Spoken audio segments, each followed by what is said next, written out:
বন্ধুরা, আজকে দারুণ স্বাদ করে হাঁসের মাংস রান্না করেছি। চলো তোমাদের সাথে রেসিপিটি শেয়ার করি। প্রথমে আলুগুলো লাল লাল করে ভেজে নিয়েছি, যেমন দেশি হাঁস তেমন দেশি আলু। এরপর যে পাতিলে রান্না করব ওই পাতিলে সরিষার তেল গরম করে দিয়ে দিলাম বেশ অনেকটাই পেঁয়াজ কুচনো একটু লাল লাল করে ভেজে ম্যারিনেট করে রাখা হাঁসের মাংস দিয়ে দিয়েছি, আর দিলাম তেজপাতা। এরপর খুব ভালো করে নাড়াচাড়া করছি।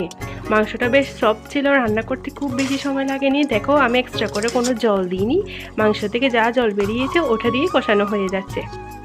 একদম লাল লাল করে কষানোর পর আমি ভেজে রাখা আলুগুলো দিয়ে দিচ্ছি। আলু দেওয়ার পর খুব বেশি করে রান্না করতে হয়নি, কয়েকবার নেড়ে চেড়ে পরিমাণ মতো গরম জল দিয়ে দিচ্ছি। আর খুব বেশিও জল দিইনি, যতটুকু পরিমাণ ঠিক ততটুকু জল দিলাম। তারপর ভালো করে নাড়াচাড়া করে নিচ্ছি আর ঢাকনা দিয়ে রেখে দিয়েছি। দেখো কি সুন্দর মাংসের কালার হয়েছে, আর খেতে তো দুর্দান্ত হয়েছে। তোমাদের কেমন লেগেছে জানি।